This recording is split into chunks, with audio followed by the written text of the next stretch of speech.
So, another movie review. And this time I'm going to talk about a movie that has a really, really dumb English title, but I hope that won't scare you away from seeing it, because it was actually pretty good. Mikkel Nørgaard is the director, pardon my pronunciation. The Keeper of Lost Causes has become the movie's title in English. I have no idea why. I think it's a stupid title that doesn't tell you anything. It makes it sound like some kind of mystical fantasy type of story, and it's not. It's a gritty cop drama. So I don't understand why they haven't kept the original title, just translated it, The Woman in the Cage. The book's English title is based on a novel by the Danish author Adler-olsen, and I suppose the book's title in English is The Keeper of Lost Causes, which is a stupid title for a book. Certainly for this type of book. I don't know. The Woman in the Cage is the actual title as far as I'm concerned. Kvinden i buret. I can't pronounce it in Danish, but it's the same in Norwegian. Brief recap of the story. Our hero is depressed cop. So yeah, there are a lot of cliches in this story. Just expect that. He made a bad decision some months earlier that got his partner killed, and his other partner, I guess, apparently they work in threes, Danish cops. His other partner, who was his best friend, is now a cripple, paralyzed from the neck down after gunshot wounds that he barely survived. Because of his depression, I think it was in the book at least, it's not clarified in the movie, his wife has left him.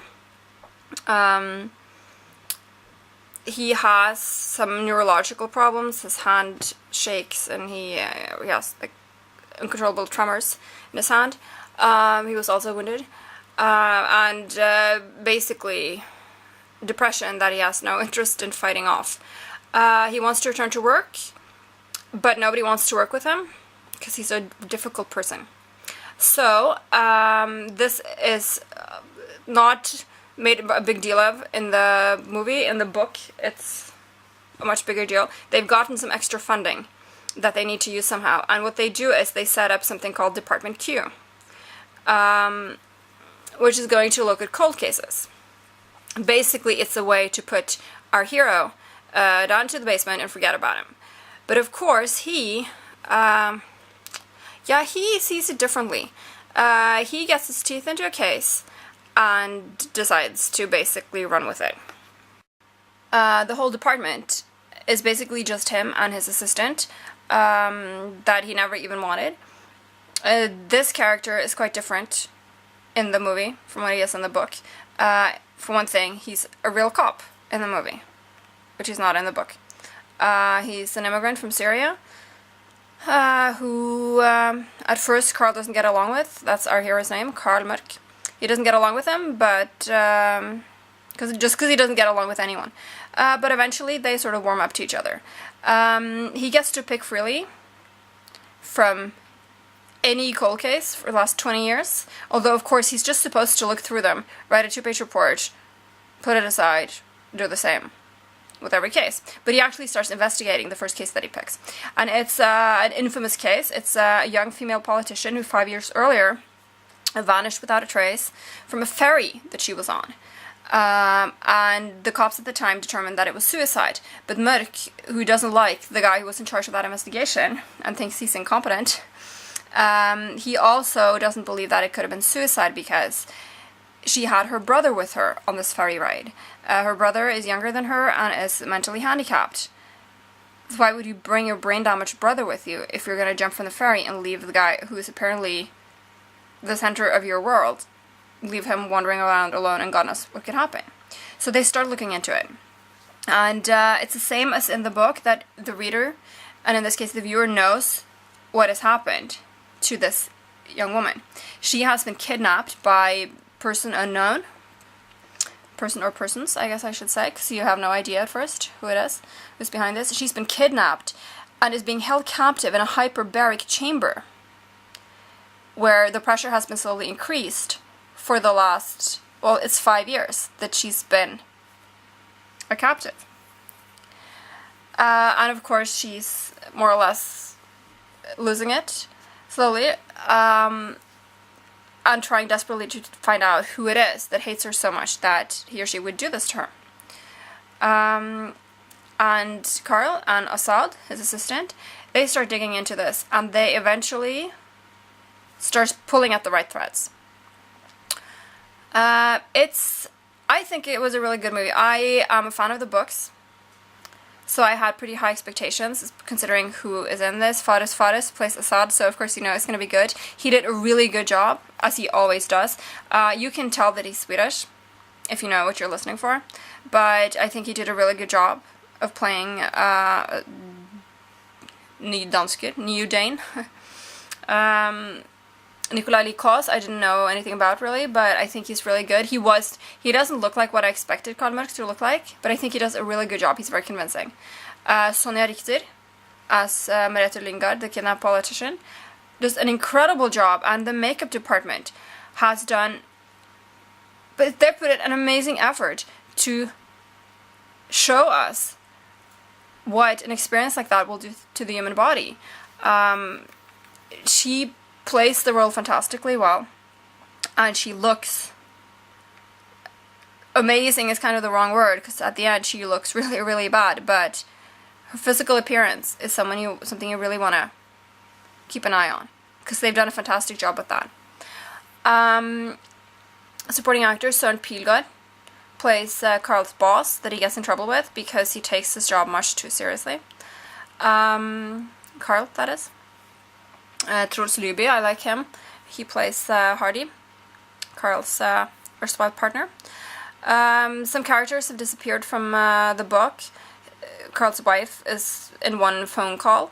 His son is in, or stepson is in 3 scenes, like 1 minute altogether. The lodger has disappeared. So what they've done is they've taken the book and basically kept the gritty cop story, and they removed, not all, but most of this, so what I would call comic relief kind of thing.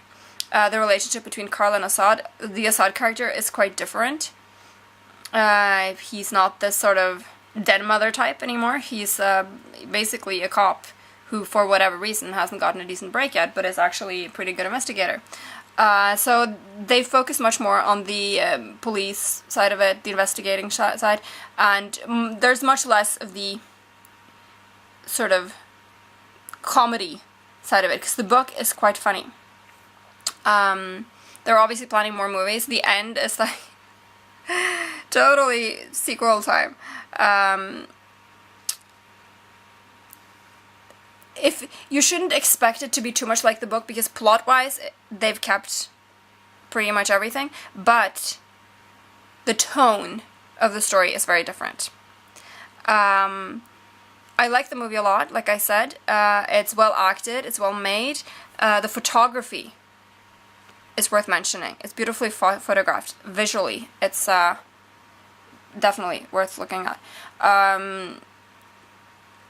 Just don't expect it to be to have the same humor as the books, because that's the one thing that they've sort of left by the wayside. It's a cop drama. It has quite a few cliches, but not too many, not enough that it sort of ruins it.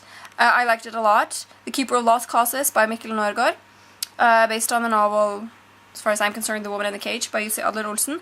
Definitely worth seeing in Norwegian theaters right now, hopefully coming to your local theater very soon. You should see it. It's a surprisingly good movie. I'm definitely going to see the sequel too.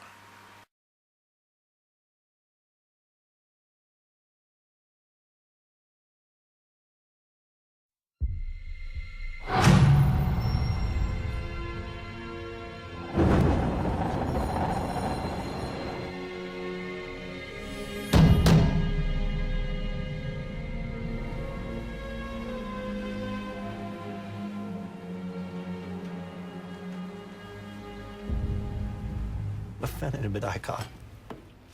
Jeg tror ikke, jeg har set dig smile, mand. Min kone er skrevet.